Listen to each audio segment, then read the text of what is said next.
Fucking gulls hit it again, damn it. And it's still knocking down the fucking drone. Looks like they're still coming, damn it.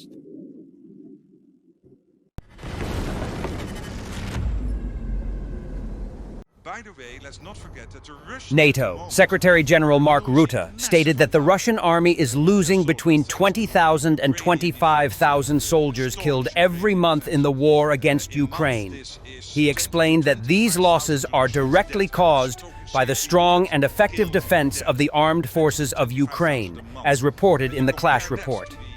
Rutte emphasized that these numbers refer specifically to Russian soldiers killed, not those who are wounded or temporarily out of action. He compared Russia's current losses to the war in Afghanistan in the 1980s, where the Soviet Union lost about 20,000 soldiers over 10 years. At the current rate, Russia is losing that same number of soldiers in less than 1 month. According to the NATO Secretary General, such a scale of losses is unacceptable even from Russia's own perspective. Rutte made this statement during the Global Europe Conference, which focused on security issues and the war in Ukraine.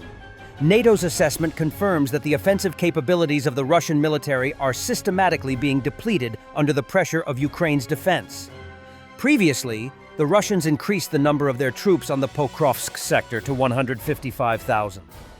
Makivka, in the occupied Donetsk region, was plunged into darkness after Ukrainian drone strikes hit critical infrastructure overnight. Local reports described widespread power outages across several districts, with explosions heard before electricity was cut. The attack appeared focused on logistical and energy targets, disrupting daily life in a city used as a rear hub by Russian forces. As emergency crews worked to restore power, the blackout underscored how the war is increasingly reaching deep into occupied territory, far from the front lines. The center of Makiyevka is there. And with us, everything is completely silent. Fuck. Fucking gulls hit it again, damn it. And it's still knocking down the fucking drone. Looks like they're still coming, damn it.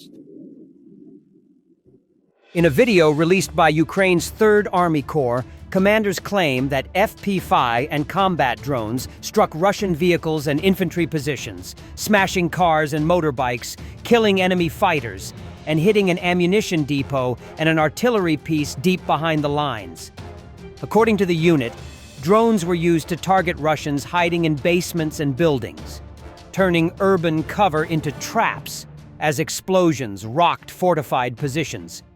This action fits into a larger trend in the Ukraine war, where unmanned systems have become central to Kyiv's tactics. Since early 2024, Ukraine has built specialized drone and robotic units under its Unmanned Systems Force doctrine, embedding drones in nearly every combat brigade to hit equipment, supply points, and troops with precision. Open-source estimates suggest drone strikes have damaged hundreds of Russian armored vehicles and logistic nodes, disrupting Moscow's ability to move forces and supplies across the front.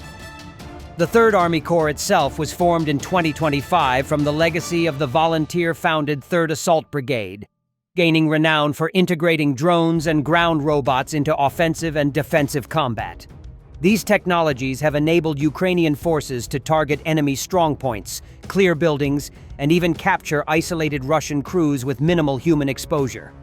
And another great story from Russia. Ukrainians are said to be funding their war effort by systematically fleecing billions from Russian citizens and businesses through online and phone scams. It's a hidden front of a hybrid war that employs both kinetic means on the battlefield and hacking on the home front. According to data from 2024, approximately 350 to 400 fraudulent call centers were targeting Russians. Up to 95% of all fraudulent calls originated in Ukraine. The city of Dnipropetrovsk is recognized as the main hub. Their tactics involve deep psychological pressure. They employ elaborate cover stories, including accusations of aiding the Ukrainian armed forces, teamwork, closers complete the deal, mocking best sucker contests, and the publication of humiliating videos of victims. Databases and instructions are strictly protected, and payment is made via cryptocurrency. For many scammers, this isn't just a way to make money. It's a form of protest against the system and a way to fight on Ukraine's side.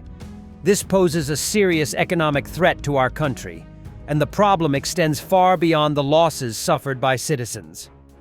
1. Direct capital outflow.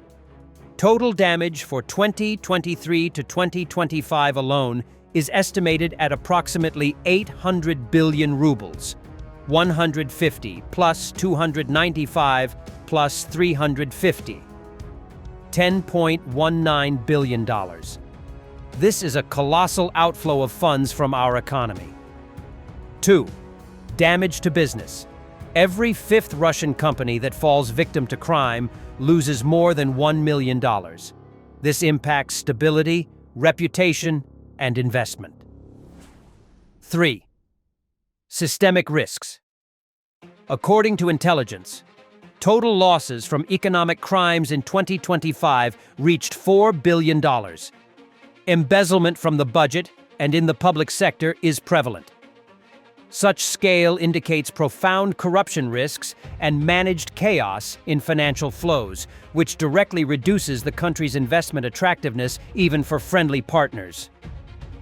So what we have is, fraud, especially when registered in Ukraine, has transformed from a criminal problem into a tool for economic sabotage and enemy financing. This is a front where damage is measured not only in monetary terms, but also in the destabilization of society. Until the funding channel is cut off and an adequate response to the establishment of these centers abroad is not forthcoming, the damage will continue to mount. In the context of the special military operation, this threat requires not only police measures, but also solutions at the national security level. It's time for shitty Russian propaganda or comedy hour. Russian propagandist Soloviev wants to create a union state of Russia, China, Belarus, and North Korea. Why do we need customs between Russia and China? Do we actually have a customs border between Russia and Belarus? No. And why do we need customs between Russia and China? Well, such a strange question, right? No, I realize that now this sounds more than just strange. Our entire understanding of life is crumbling. But we understand that everything is now moving towards the creation, like it or not, of entirely new economic and military political blocks. And if you consider, for example, with Belarus, Russia, China, and North Korea united with such immense power, who in this world could possibly approach and interfere? A single economic space, operating under unified rules of the game, becomes entirely self-sufficient, military political power capable of eliminating any potential threats anywhere within its domain. Everything's different now. Europe is turning into a backwater. About which it will become completely uninteresting to talk. I'm not saying that this will happen tomorrow, but rather as a direction of thought. Yes, of course, we need a different currency and a different attitude towards the global banking system. That's right. So we don't have to depend on Americans and all the others. In 2016, our president proposed a major Eurasian initiative. China did not agree to it. See ya. Thanks for watching, and don't forget to subscribe.